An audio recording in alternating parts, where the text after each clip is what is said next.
لله نحمده ونستعينه ونستغفره ونؤمن به ونتوكل عليه ونعوذ بالله من شرور انفسنا ومن سيئات اعمالنا من يهده الله فلا مضل له ومن يضلل فلا هادي له واشهد ان لا اله الا الله وحده لا شريك له واشهد ان محمدا عبده ورسوله صلى الله عليه وعلى اله وصحبه وسلم تسليما كثيرا اما بعد فقد قال الله تعالى في القران الكريم بعد اعوذ بالله من الشيطان الرجيم بسم الله الرحمن الرحيم الاسلام ذلك الكتاب لا ريب فيه هدى للمتقين وقال نبينا صلى الله عليه وسلم انما الاعمال بالنيات وانما لكل امرئ ما نوى ومن كانت هجرته الى الله ورسوله فهجرته الى الله ورسوله ومن كانت هجرته الى دنيا يصيبها او امرأة ينكحها فهجرته الى ما هاجر اليه او كما قال عليه الصلاه والسلام رواه الامام بخاري في صحيح.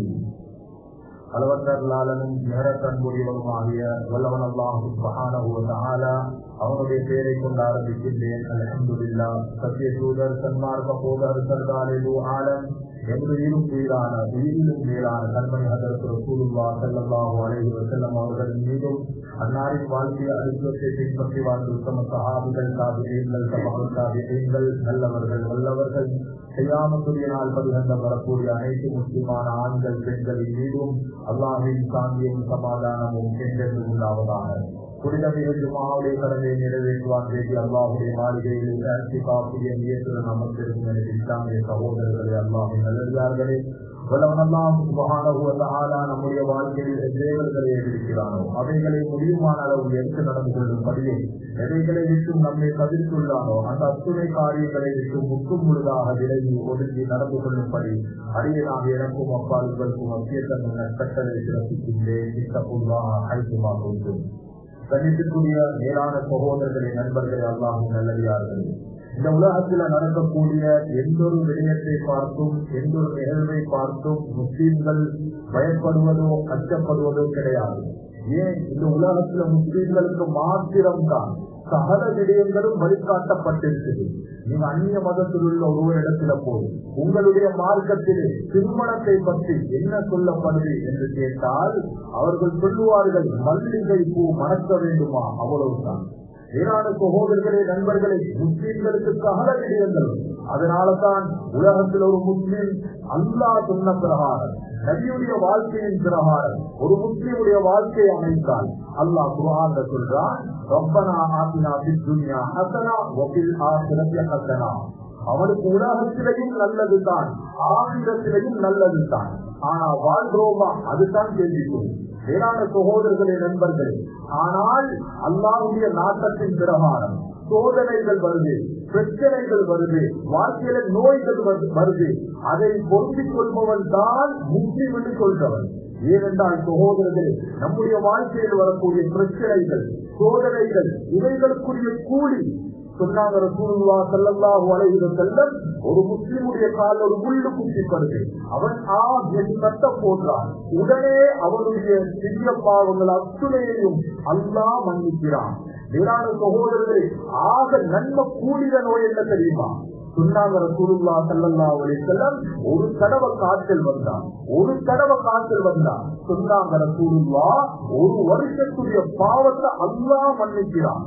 வேளாண் சகோதரர்களே, இன்னைக்கு ஆபரேஷன்கள் செய்யப்படுது. எப்பண்டி, பைபாஸ், ஹார்ட்ல, கிட்னில எல்லா ஆபரேஷன்களும் நடக்குது.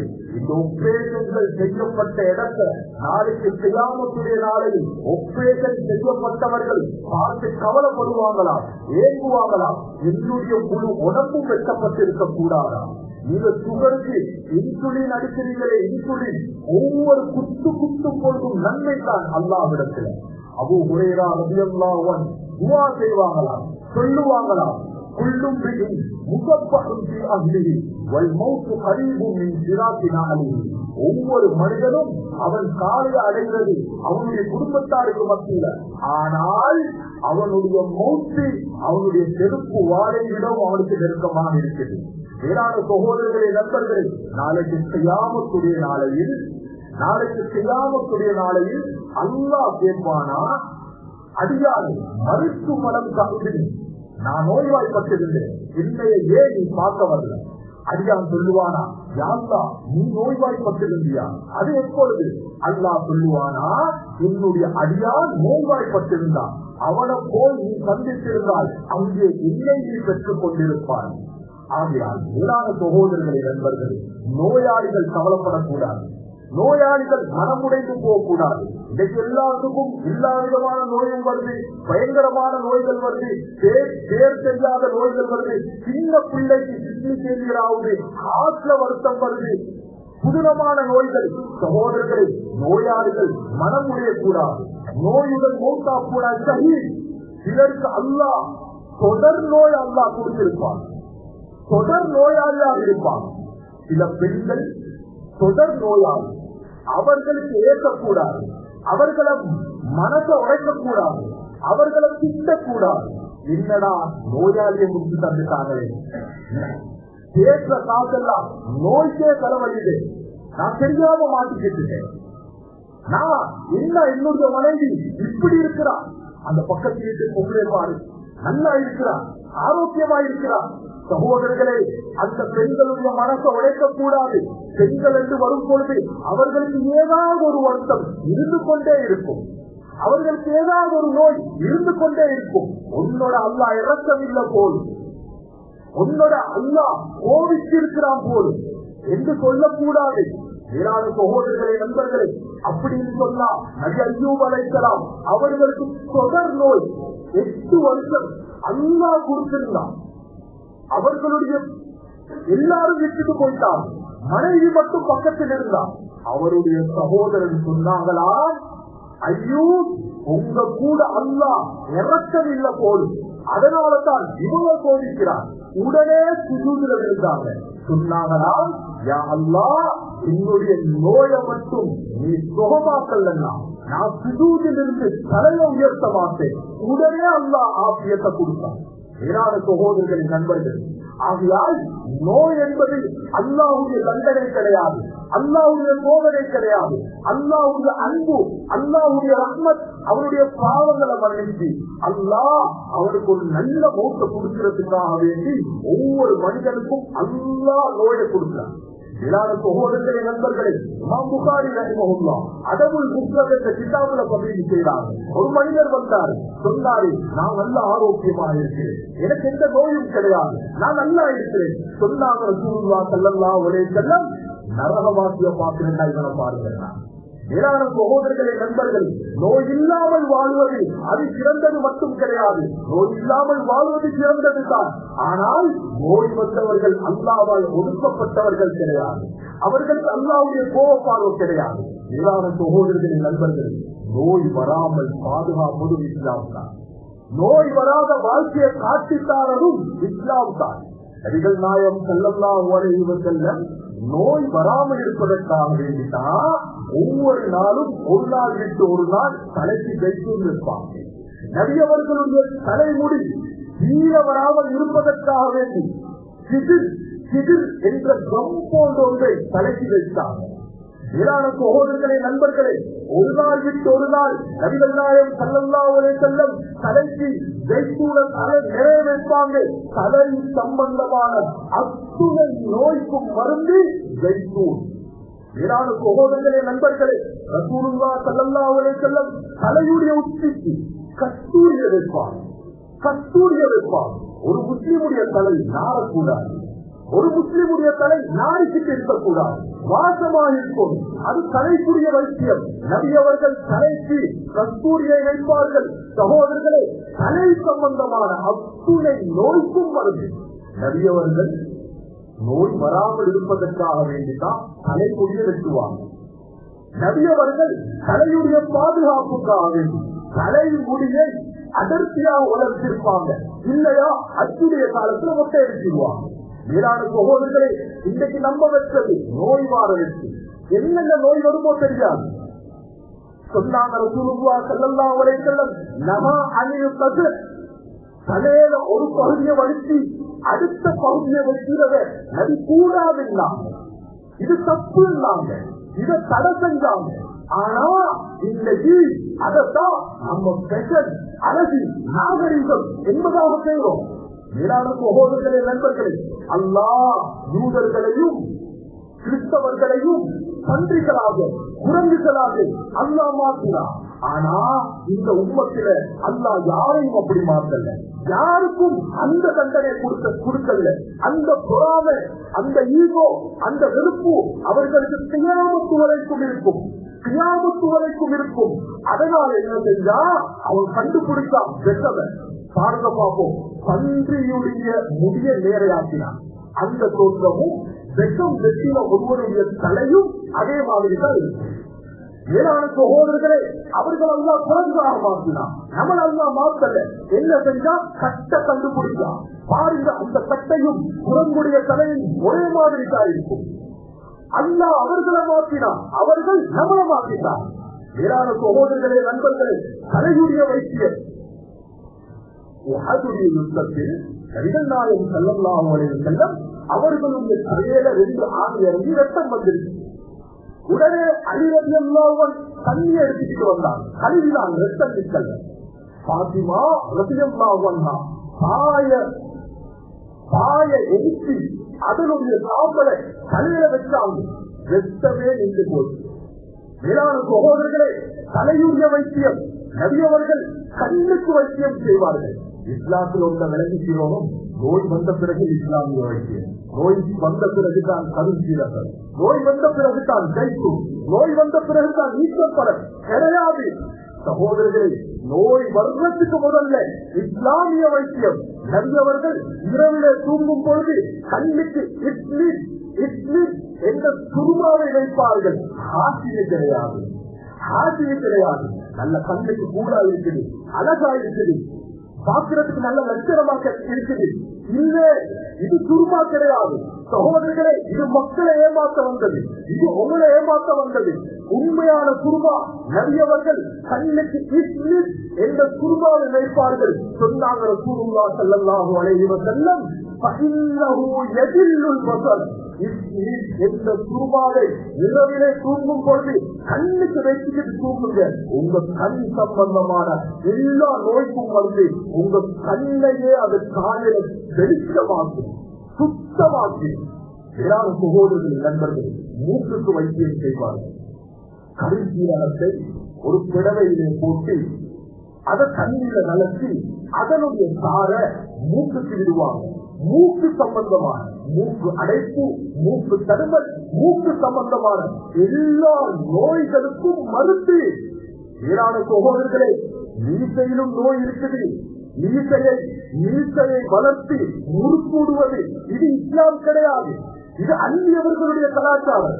நபியவர்கள் சொன்னார்கள், மீசையை கத்தரிங்கள் தான். வேளாண் சகோதரர்களே, நண்பர்களே, நபியவர்கள் செஞ்ச ஆகப்பெரிய வைத்தியம் தான், ஆகப்பெரிய மருந்து தான். இந்த பல்லுக்கு, நாட்டுக்கு, முரசிக்கு, தொண்டைக்கு அத்துணைக்கும் செய்த வைத்தியம் அராக்குச்சி மதீனாவில் உள்ள, அதாவது நம்முடைய விஸ்வாஸ். வேளாண் சகோதரர்களே, நண்பர்கள், இந்த சஹாபியும் வரலாறுல பல்லு கலக்கினதா கருத்திடவில்லை. எந்த சஹாபியும் பல்லு கலக்கல்ல. ஏன்னா எல்லா சஹாபிகளுடைய காதலிலும் இந்த வடுபாட்பார் வச்சிருப்பாங்க, பென்சில் குச்சி. அது மாதிரி எல்லா சஹாபிகளுடைய காதலையும் விஸ்வாஸ் இருக்கும். வேளாண் சகோதரர்களே, நண்பர்களே, நீங்க பிரச்ச போட்டு பல்ல விளக்க விளக்க விளக்க உன முரத்திதான் கஞ்சி போகுமே தவிர பல்லு சுத்தமாக ஒரு நாளைக்கு ஒரு தடவை பரவாயில்லை. ஆனால் விஸ்வாஸ், வேளாண் சகோதரர்களே, ஒரு நாளைக்கு நபியவர்கள் 18 தடவை விஸ்வாஸ் செய்வார். 5 நேர உது, 5 நேர தொழுகை. ஆயிஷா ரலியல்லாஹு அன்ஹா சொல்றாங்க, நபியவர்கள் வீட்டுக்குள்ள வந்தாலே முதலாவது கைத்தெடுக்கிறது விஸ்வாஸ் தான். வேளாண் சகோதரர்களே, அதனாலதான் சொல்லப்படுது, ஒரு மனிதன் சக்கராத்தில் இருக்கிறத கண்டா உடனே போய் விஸ்வாஸ் செஞ்சிடும். ஏன் தெரியுமா? புகாரில வருது, நபியவர்கள் சக்கராத்திலே இருந்தார்கள். அப்துல்லா ரலியல்லாஹு அன்ஹு வந்தாங்க, கையில விஸ்வாஸ் இருந்துச்சு. கைத்தினால கேட்டாங்க, விஸ்வாச கொண்டு வந்து கொடுத்தாங்க. விஸ்வாஸ் செய்யப்பட்டுச்சு. சகோதரர்களே, சக்கராத்தில களிமாவை நாவுக்கு தரும். ஆகப்பெரிய வைத்தியம். அடுத்த வைத்தியம் தான் நபியவர்கள் இந்த கண்ணத்துக்கு செய்வார்கள், இந்த முகத்துக்கு செய்வார்கள். தாடியை அடர்த்தியாக வளர்க்கணும், தாடியை அடர்த்தியாக வளர்ப்பார்கள். வேளாண் சகோதரர்களே, நண்பர்களே, தாடி இது வெற்றொரு சாமான் கிடையாது, இது வெட்டக்கூடாது. தாடியை வளர்க்கிறது லேசா, வலிக்கிறது லேசா. வளர்க்கிறது தான் வேசி, வலிக்கிறது கஷ்டம். இன்றைக்கு வலிக்கோடும், திரும்ப 2 நாள்ல வளரும், திரும்ப வலிக்கோடும், திரும்ப வளரும், திரும்ப வலிக்கோடும். சகோதரர்களே, உலகத்துல பார்ப்போம், அல்லாஹ் படைக்க எல்லா படைப்பிலையும் ஆண்கள் தான் அழகு. சிங்கத்தை எடுத்துக்கொண்டா அதுல ஆண் சிங்கம் அழகா, பெண் சிங்கம் அழகா? ஆண் சிங்கம் தான் அழகு. ஆண் சிங்கத்தை பிடிச்சி மொட்டை அடிச்சுட்டா எப்படி இருக்கும்? நல்லா இருக்குமா? சகோதரர்களே, இதே போன்றுதான் ஒரு மனிதன் தாடிய வலித்து வீசினான். ஏழான சகோதரர்களே, மயில்ல எது அழகு? ஆண் மயில் அழகு, பெண் மயில் கிடையாது. கோழி, ஆண் கோழி அழகு. ஏழான சகோதரர்களே, அவைகளுக்கு எந்த தோற்றத்தை அல்லாஹ் கொடுத்தானோ அந்த தோற்றம் அது அதற்குரிய அழகு. ஆனா மனிதன் இன்றைக்கு கண்ட தோற்றத்தை மாற்றி வேறு எது போலையோ தன்னை மாற்றிக்கிற நினைக்கிறான். இது அழகு கிடையாது. ஏழான சகோதரர்களே, நபியுடைய இந்த சுண்ணத்தான தாடியை ஒரு மனிதன் வலித்து வீசும் பொழுது ஒரு திருமண வீடா, ஒரு நிகழ்வா, ஒரு இடமா தாடிய வலிக்கிறோம்? நான் தாடிய வலிக்கல்ல, நான் நபியுடைய சுண்ணத்தை ஏந்த முகத்திலிருந்து நான் வெட்டி வீசுறேன். ஏனா எனக்கு சுண்ணத்து? ஏழான சகோதரர்களே, நண்பர்கள், ரசூலுல்லாஹ் ஸல்லல்லாஹு அலைஹி வஸல்லம் உயிருடன் இருக்கும் பொழுது தாடி இல்லாத ஒரு மனிதன் வந்தா அவனுடைய முகத்தை பார்க்கலையே. அஜும்காக்கு போறாங்க, நபியுடைய கபரை பார்த்து சலாம் சொல்றாங்க. சில உலமாக்களுடைய கருத்து, உயிருடன் இருக்கும் பொழுது தாடி வந்து வலித்தவன் அவன் பார்க்கும் பொழுது அவனுடைய முகத்தை பார்க்காத ரசூலுல்லாஹ் மௌத்தாகின பிறகு, கபர்ல இருக்கும் பிறகு சலாம் சொல்லும் தாடி இல்லாத முஸ்லிமுடைய முகத்தை எப்படி பார்ப்பார்கள், எப்படி பதில் சொல்லுவார்கள்? ஏழான சகோதரர்களின் நண்பர்கள், தாடி இது முகத்துக்குரிய வைத்தியம். ஹைபருடைய யுத்தத்தில் நபிகள் நாயகம் ஸல்லல்லாஹு அலைஹி வஸல்லம் அவர்களுக்கு நெஞ்சு கொடுக்கப்பட்டது. அப்படியே உடனெல்லாம் நீளமாக உடனே நபியவர்கள் ஹிஜாமா ரத்தம் குத்தி எடுத்தார்கள். சகோதரர்களே, ரத்தம் குத்தி எடுப்பது இடுப்புக்கு மேலால் உள்ள எல்லா நோய்களுக்கும் மருந்து. மனிதனுக்கு முக்காவாசி நோய் அவனுடைய உடம்புல ஓடும் அசுத்தமான ரத்தத்தால். சகோதரர்களே, ரத்தம் குத்தி எடுப்பது அவருக்கு எத்தனையோ நோய்களை இல்லாமல் ஆச்சு. எத்தனையோ தொடர் நோயாளிகளை நம்ம வாழ்க்கையில பார்த்திருக்கிறோம். அவர்கள் வைத்தியம் செஞ்சு சுகமாக படித்த நிஜாமத்தினால் அவர்கள் ஆரோக்கியம் பெற்றதை நம்ம வாழ்க்கையில பார்த்திருக்கிறோம். ஏழான சகோதரர்களே, இடுப்புக்கு கீழால் உள்ள எல்லா நோய்களுக்கும் மருந்து மருதாணி, மறந்துடாது.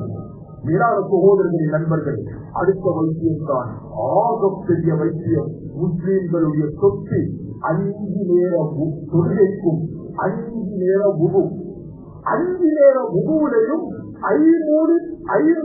15 தடவை நம்ம மூக்க சுத்தம் செய்யணும். மேலான சகோதரர்களே, இன்னைக்கு நம்ம மூக்க சுத்தம் செய்வது இது இல்ல முறை. இன்னைக்கு நம்ம பல இருக்கிற பழத்தை எடுத்தீங்கன்னா மூக்குக்குள்ள விரல போட்டுட்டு அதே விரல அவளுக்குள்ளே போட்டு, இது சுண்ணத்து கிடையாது. சகோதரர்களே, நபியுடைய சுண்ணத்து தண்ணீரை கைக்கு எடுத்து அதை கீழிருந்து மேலில் இருப்பார். சகோதரர்களே, மூக்கு சம்பந்தமான எல்லா நோய்களுக்கும் மருந்து. உலகத்தில் எவ்வளவு பெரிய படித்தவராக இருக்கலாம், எவ்வளவு பெரிய அந்தஸ்து உள்ளவராக இருக்கலாம், பெரிய டிப்டொப்பாக வாழ்ந்தவராக இருக்கலாம், ஒரு நாளைக்கு மூக்க 15 தடவை சுத்தம் செய்வாரா? சுத்தம் செய்ய மாட்டாரு. தொழுகையாளர்களே, நீங்க ஒரு நாளைக்கு மூக்க 15 தடவை சுத்தம் செய்வீங்க. உங்களை விட சுத்தவாடி உலகத்தில் காட்ட முடியுமா? ஒரு மனிதனுடைய மூக்கு சுத்தமாக இருந்தால் அவனுக்கு எத்தனையோ நோய்கள் வராது. எல்லாரும் சகோதரர்களே, நண்பர்கள், அடுத்தது கஷ்டத்துக்கு வைத்தியம் செய்வார்கள். கற்கட்டு முடியை வளரவிடக் கூடாது. அது நோய், அதை குடுங்கி எடுக்க வேண்டும். சகோதரர்களே, நபியவர்கள் அவ்வளோ ஏழ்மையாக இருந்தும் கலக்கி பாவித்தது கஸ்தூரி. ஆனா அதே கஸ்தூரிய பக்கத்துக்கு பூசல்ல, நபியவர்களுக்காக வேண்டி இந்தியாவில் இருந்து கொண்டு வரப்பட்ட ஜரீரா என்ற ஒரு வாசனை திரவியத்தை கஷ்டத்துக்கு பூசுவார்கள். நபியுடைய கஷ்டமே மனசாரதி. ஒரு முக்மீனுடைய கஷ்டம் நாடக்கூடாது, அதுக்கு சண்டனையெல்லாம் பூசக்கூடாது. இந்த இஸ்ரேல் சார்ந்த இந்த வாசனை தேசியங்களை பூசக்கூடாது. சகோதரர்களே, ஒரு முக்மீனுடைய கஷ்டம் வாசமாக போதும். சஹாபிகள் சொல்றாங்க, நாங்க நபியுடைய கஷ்டத்தை பார்ப்போம், துஆ செய்ய கையை உயர்த்தும் பொழுது நபியுடைய கஷ்டமே வெண்மையாக. சகோதரர்களே, உள்ளங்கையிலும் நோய் இருக்குது, உள்ளங்கையிலும் நோய் இருக்குது. எப்பொழுதெல்லாம் நம்ம தொழிலுக்கு போய் வருகிறோமோ, இன்னைக்கு நம்ம பழகி இருக்கிற பழக்கம் உடனே கோப்பை போட்டு கையை கழுவுறது. நாட்டத்தையும் நஜீசையும் வாசமாக மாற்றுவோமே தவிர நாட்டமும் நஜீசும் போவது கிடையாது. ஆனால் நபியவர்கள் எப்பொழுதெல்லாம் தொழிலுக்கு போய் வருவார்களோ உடனே கைக்கு மண்ணை கொண்டு கழுவார்கள். மண்ணுக்கு அல்லாஹ் கொடுத்திருக்கும் தன்மை என்ன தெரியுமா? உங்களுடைய கையில் உள்ள நாம் ரேகைகள், கையுடைய உள்பகுதி, எல்லா நஜீசையும் கிருமியையும் அது அடியோட இல்லாமலாச்சு. உங்களுடைய வீட்டு பாத்ரூம் எவ்வளவு பெரிய பாத்ரூமாக இருக்கட்டும், எவ்வளவு பெரிய செலவுல கெட்டினதாக இருக்கட்டும், எவ்வளவு பெரிய டைல்ஸ் பிடித்ததாக இருக்கட்டும், பிரச்சனை கிடையாது. அதுல ஒரு புடி மண்ண வைங்க சகோதரர்களே, அது வைத்தியம். புகாரியின் எத்தனையோ ஹதீஸ்கள், நபிகள் நாயகம் ஸல்லல்லாஹு அலைஹி வஸல்லம் பரவான குறிப்பை குளித்துவிட்டு மலை விளக்கை தொட்டுவிட்டு நபியுடைய பாத்ரூம் சிவரி, களிமண் சிவரி, அதுல கையை தேர்ச்சி கழுவார்கள். ஏன் நாயுடைய ஹதீஸில் சொன்னாங்க ரசூலுல்லாஹி ஸல்லல்லாஹு அலைஹி வஸல்லம், இதா வலகல் கல்பு ஃபீ இனாய அலிக்கும், நாய் உங்களோட பாத்திரத்துல வாயை போட்டுச்சுன்னா அதை 7 தடவை கழுவுங்க, அதுல ஒரு தடவை மண்ணை கொண்டு கழுவுங்க. ஏன் தெரியுமா? மண்ணுக்கு மட்டும்தான் அந்த நாயுடைய நஜீஸ இல்லாமலாக்கும் சக்தியை அல்லாஹ் கொடுத்திருக்கிறான். தேசிப்பட்ட வைத்தியம் கிடையாது. இன்னைக்கு முக்காவாசி நோய்க்கு காரணம் தொழிலுக்கு போய் வந்து சோப்பை போட்டு கழுவிட்டு அவரே சாப்பிட்டோம் குடிக்கிறோம். சகோதரர்களே, என்னென்னமோ நோய்கள் வருது. ஏழாவது சகோதரர்களே, நண்பர்களே, அடுத்தது மறைவிடர். ஏன் உட்கார்ந்து சிறுநீர் கழிக்கிறோம்? வைத்தியம். ஏன் ஹத்னா செய்கிறோம்? இந்த எல்லா இடத்திலையும் கேள்வி. பெண்களுக்கும் ஹத்னா செய்யணும். வைத்தியம். ஏழாவது சகோதரர்களே, நண்பர்களே, இதை விட ஆகம் பெரிய வைத்தியம் மறைவிடத்து முடியை வலித்து எடுப்பது. இதை வாப்பா பிள்ளைக்கு சொல்லிக் கொடுக்க வைக்கம், அதனை நிம்பர்ல பேச வைக்கம். இது வெட்கப்படக்கூடிய ஒரு விஷயம் கிடையாது. இது வைத்தியம். இஸ்லாம் சுத்தம், சுகாதாரம். சகோதரர்களே, மறைவிடத்து முடியை ஒரு மனிதன் 2 கிழமைக்கு மேலால் வளர்க்கக்கூடாது. 40 நாளைக்கு மேல வளர்த்தீங்கன்னா அதுல ஒரு விதமான நீல நிறம் பேர் உருவாகும். நீங்க தொழிலுக்கு போய் அந்த இடத்தை தொட்டுவிட்டு நீங்க வந்தவுடன் அந்த பேர் உங்களோட கையில் அப்படியே ஒட்டிக்கு. நீங்க மறைவிடத்து முடியை வலுக்காத ஒருவந்த ஹோட்டல்ல போய் சாப்பிட்டீங்க, நல்ல டேஸ்ட் சாப்பாடு நல்லா இருக்குது. அவர் செய்யும் கம்பளிலே அந்த பேர், அவர் போடும் பராட்டாவிலே அந்த பேர், என்னென்ன நோய் வருமோ தெரியாது. ஏராள சகோதரர்களே, நண்பர்களே, அதனால்தான் ஸ்விம்மிங் பூல் இருக்கிறீங்களா, குடிக்க போனா அதுல மைக்ரோ டெலஸ்கோப்பை வச்சு பார்த்தா ஒரு விதமான பேர் விளங்குமா. அது என்ன பேர் தெரியுமா?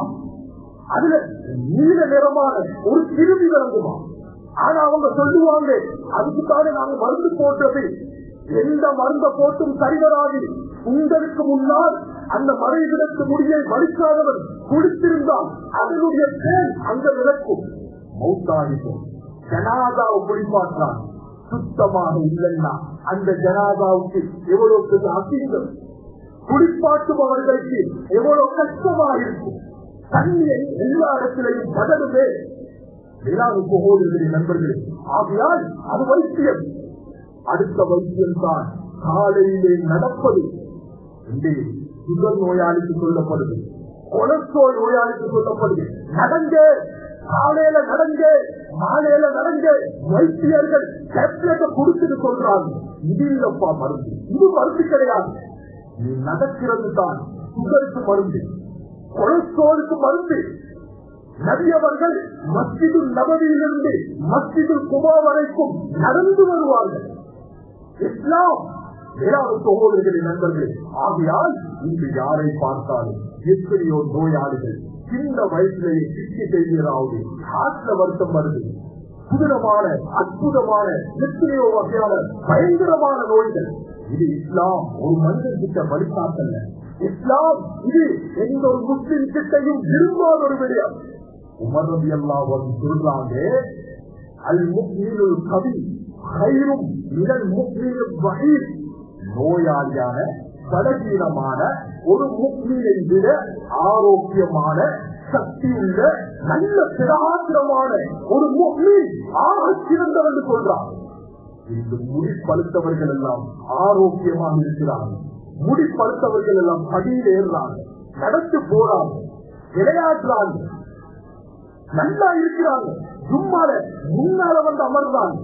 ஆனா முடி பழுக்காத வாலிபர்கள் நோயாளிகள், அவர்களுக்கு சுதூரில் இருக்கிறார், அவர்களுக்கு வாகனத்தில் தான் போகணும், பைக் தேவை, டிவி தேவை, கார் தேவை, ஏன் சும்மால கூட முடி பழுக்காதவர்கள் அவர்களுக்கு முன்னால வந்து சூழ்ந்த காயால் இருக்க முடியாது. வேளாண் சகோதரர்களே நண்பர்கள், நபிகள் நாயகம் ஸல்லல்லாஹு அலைஹி வஸல்லம் அவர்களுடைய முழு வாழ்க்கையுடைய சுருக்கமும் ஆரோக்கியமான வாழ்க்கை. ஒரு மனிதனுக்கு ஆரோக்கியம் இருந்தால் தான் குடும்பத்தோட ஹெப்பியா இருக்கலாம், ஒரு சிப்போட ஹெப்பியா இருக்கலாம், ஒரு விளையாட்டா ஹெப்பியா இருக்கலாம். எல்லாத்துக்கும் ஆரோக்கியம் தேவை. எந்த ஒரு சஹாபியும் வரலாறில் சுகர் வந்ததாக, பிரஷர் வந்ததாக வரலாறு கிடையாது. ஆனா இன்றைக்கு நம்மட வயோதிபர்கள், முந்தி காலத்து வயோதிபர்கள் பேசிக்கிட்டாங்கன்னா பேசிக்கிடுவாங்க. நோக்கு வருது, எத்தனை குர்ஆன் ஓடுது, பள்ளிக்கு போறீங்களா, சுபகுக்கு போறீங்களா, பள்ளிக்கு ஆட்கள் வந்தாங்களா, அவர்கள் பேசிக்கொள்ளும் வார்த்தை. இப்ப உள்ள வயோதிபர்கள் பேசிக்கொள்ளும் வார்த்தை சுகர் எத்தனை லெவல், பிரஷர் எத்தனை, ஆட்ல ஒரு சின்ன டாக்டர் சொன்னார். வேளாண் சகோதரர்களே நண்பர்களே, ஒரு பாதிரி வந்தாரு, அவர் ஒரு வைத்தியர் நபியிடத்திலே வந்து சொன்னாரு, யார சொல்லலாம், நான் மதீனாவில் ஒரு மாசம் இருப்பேன், உங்க சஹாபிகள் நோயாளிகள் இருந்தா அவர்கள் அனுப்பிவிட்டீங்க. ஒரு மாசம் இருந்தாரு, ஒரு நோயாளி கூட கிடையாது. ஒரு மாசம் இருந்தாரு, ஒருவர் கூட வைத்தியம் செய்யல. சொன்னாரு, யார சொல்லலாம், ஸல்லல்லாஹு அலைஹி வஸல்லம், ஒரு மாசம் இருந்த யார சொல்லலாம், உங்க சஹாபிகள் ஒருவர் கூட வரல. சொன்னாங்களாம் ரசூலுல்லாஹி ஸல்லல்லாஹு அலைஹி வஸல்லம், இந்த சஹாபிகள் யாருமே நோயாளிகள் கிடையாது. யாரும் சகோதரர்களே நண்பர்கள், 30 வயசு தாண்டும் பொழுது இன்றைய சமுதாயம் நோயாளிகளாகிட்டார். அவர்களுக்கு சுகர் வருது, பிரஷர் வருது, கொலஸ்ட்ரால் வருது. வீட்டுக்கு 30 வயசு தாண்டின ஒரு கணவன் வீட்டுக்கு வந்துட்டா, மனைவி கஷ்டப்பட்டு வர்ற அந்த கணவனை எவ்வளவோ வரவேற்கணும். ஆனா அவர் கேட்கிற கேள்வி என்ன தெரியுமா, பிரஷரை பாத்தீங்களா, சுகரை பாத்தீங்களா, பிரஷர் லெவல் என்ன, சுகர் லெவல் என்ன. அவரு சாப்பாடு வீட்டுக்கு போக மாட்டார். ஏன்னா அவருக்கு சாப்பாடுல பொருட்களா, அவருக்கு சுகரா, அவருக்கு பிரஷரா. மேலான சகோதரர்களே நண்பர்களே, ஹாரூன் ரஷீத் மன்னரிடத்திலே ஒரு அறிஞர் வந்தார். சொன்னாரு, மன்னரே, உங்க இஸ்லாத்துல எல்லா விஷயமும் சொல்லப்பட்டிருக்கிறது, நீங்க சொல்றீங்க தான், எச்சு துப்புரத்திலிருந்து ஆட்சி செய்யும் வரையில உங்க இஸ்லாத்தில் ஆரோக்கியத்தை பற்றி என்ன சொல்லப்படுது, அதை கொஞ்சம் சொல்லுங்க. ஹாரூன் ரஷீத் மன்னர் அங்கிருந்த சபையில் இருந்த உலமாக்கள் கேட்டாங்க, என்ன சொல்லப்படுது ஆரோக்கியத்தை பற்றி. சொன்னாங்களாம் உலமாக்கள், அல்லாஹ் சொல்றா ஆரோக்கியத்தை பத்தி, குழு வச்சபு வலா துஷ்டிபு, நல்லா சாப்பிடுங்க, குடிங்க, வீண்வரியம் செஞ்சிடாதீங்க. இன்றைக்கு நம்ம இந்த ஆயத்தை எப்படி விளங்கியிருக்கிறோம்?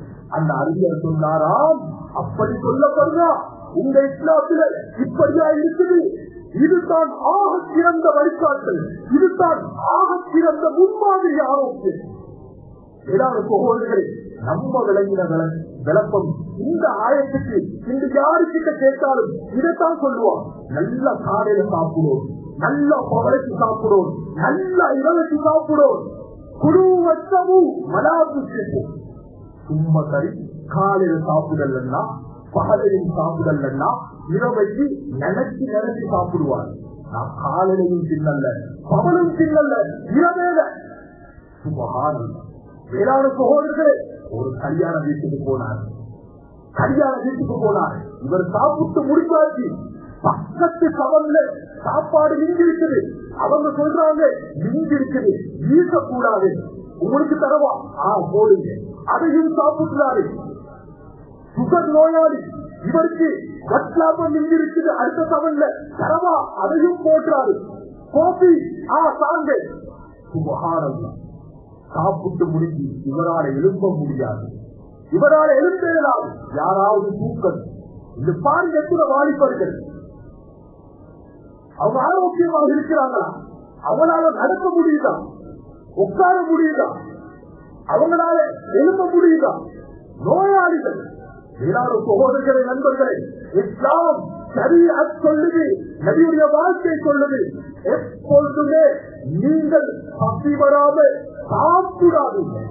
பசி வராம சாப்பிடக்கூடாது. 3 நேரம் சாப்பிடுவது என்று உலகம் சொல்லுது, மார்க்கம் சொல்லுது. முஸ்லிம்களை பார்த்து, முஸ்லிம்களே பசி வராமல் சாப்பிடாதீர்கள். கொலஸ்ட்ரோலுக்கு அடிப்படையே பசி வராமல் சாப்பிட்டது. வேளாண் சகோதரர்களே, நண்பர்களே, ஆகையால் சாப்பாடு அது கவனமாக இருக்கும். பசி வராமல் யாரும் சாப்பிடக்கூடாது. வேளாண் சகோதரர்களே, நண்பர்கள், இன்று எத்தனையோ சின்ன பிள்ளைகளுக்கு கூட சிக்கிலையும் எத்தனையோ பயங்கரமான நோய்கள். சீரழிக்கிறவன் சொல்றான், ஒரு நாளைக்கு 700 ரூபாய் பேசுறேன், 400 ரூபாய் மருத்துக்கு போகும். இந்த சிலரை ஹாஸ்பிட்டல்ல அவர்கள் எக்ஸ்பெண்ட் இருக்கிறாங்க. வருஷத்துல உங்களுக்கு 3 தடவை சுகர் செக் பண்ணலாம், பிரஷர் செக் பண்ணலாம். சீர் குத்திட்டாங்க, நோயாளி உங்க உள்ளத்துக்கு போட்டுட்டாங்க. இந்த ஹாஸ்பிட்டல்கள் வாகனம் நிற்பாட்ட இடம் கிடையாது. ஏராள சகோதரர்களை, நண்பர்கள் சொன்னாங்க, ரசூலுல்லாஹி ஸல்லல்லாஹு அலைஹி வஸல்லம், ஒரு முஸ்லிம் சாப்பிட்டா அவனுடைய குடல்ல 7 பிரிச்சா ஒரு பகுதி நிரம்பத்தான் சாப்பிடுவான். முஸ்லிம் அல்லாதவன் அவனுடைய முழு குடலும் நிரம்ப சாப்பிடுவான். ஏராள சகோதரர்களை, நண்பர்கள், ஆகையால் பசி வராமல் சாப்பிடக்கூடாது. அடுத்தது, தாகம் வராம தண்ணி குடிக்க கூடாது. சாப்பிடும் பொழுது சாப்பிட முதல்ல, சாப்பிட்ட பிறகு உடனே தண்ணி குடிக்க கூடாது. மேலான சகோதரர்களே, நபி அவர்கள் சாப்பிட்டதுக்கு 1/2 மணித்தியாலத்துக்கு முதல்ல தான் தண்ணி குடிப்பான். சாப்பிட முதல்ல தண்ணி குடிக்க கூடாது, சாப்பிட்ட உடனும் தண்ணி குடிக்க கூடாது. இமாம் கஸ்ஸாலி ரஹிமஹுல்லாஹ் அவர்களிடத்துல ஒரு வைத்தியர் அபீல் ஜாலிலூன் என்பவர் வந்தார். சொன்னாரு, சாப்பிட்ட உடனே ஒரு டம்ளர் தண்ணீரை குடிக்கிறது, அந்த அளவு நீங்க நஞ்ச குடிக்கிறதுக்கு சமம் உண்டாங்க. அந்த அளவு நஞ்ச குடிப்பதற்கு சமம். ஏன் செழிப்பாடையும் அந்த திரவங்களுடன் தண்ணீர் கலந்துவிட்டால் அதனுடைய அந்த வேலை பாடை அது நிறுத்திவிடும். எத்தனையோ பேருக்கு இந்த கேன்சர், இது போன்ற பயங்கரமான நோய்கள் வருவதற்கு இது அடிப்படையான காரணம். ஏராள சகோதரர்களின் நண்பர்கள், சாப்பாடு அது மிக முக்கியமாகும். ஏராள சகோதரர்கள், முடியுமான அளவு வீடுகள்ல சமைச்சு சாப்பிடுவோம், வீடுகள்ல மனைவிட கையால சாப்பிடுவோம், உம்மோட கையால சாப்பிடுவோம். சாப்பாடு என்பது ஒரு துவாவுடன் சேர்ந்து நம்மளை வைத்துக்கொள்ள போகுது. உம்மா சமைக்கும் பொழுது அதை உள்ளத்தால துவா செஞ்சு சமைப்பான். இந்த மகன், இந்த பிள்ளை இதை சாப்பிடணும், நல்லா இருக்கணும், ஆரோக்கியமாக இருக்கணும், நல்லா அவன் உலகத்துல காவிக்கோடும். மனைவி சாப்பிடும் போது எந்த கணவன் 100 வருஷம் வாழும், நல்லா இருக்கணும், துவாவுடன் சேர்ந்து அந்த சாப்பாடு நமக்கு கிடைக்குது. சகோதரர்களே, வீட்டை தவிர வெளியில எங்க சாப்பிட்டாலும் இந்த துவாவும் இந்த பரக்கத்தும் நமக்கு கிடைக்கவே கிடைக்காது. இதான சகோதரர்களே, வெளியில சாப்பிடும் சாப்பாடுகள் இருக்கலாம். அஜினமூட்டோவும் எத்தனையோ நாடுகள் தடை செஞ்சு அஜினமூட்டோம். எல்லாரும் சகோதரர்களே, எத்தனையோ நாட்டு ஜமியத்துலமா ஹராம் செஞ்சது, ஹலால் செய்யாதது, கூடாது. நரம்ப தெளித்து நாசமாக்கி உடம்புல உள்ள முள்ளுகளை எல்லாம். ஆகையால் சகோதரர்கள் நண்பர்கள், ஒரு முஸ்லிம் என்று வரும்போது அவனுக்கு ஆரோக்கியம் முக்கியம்.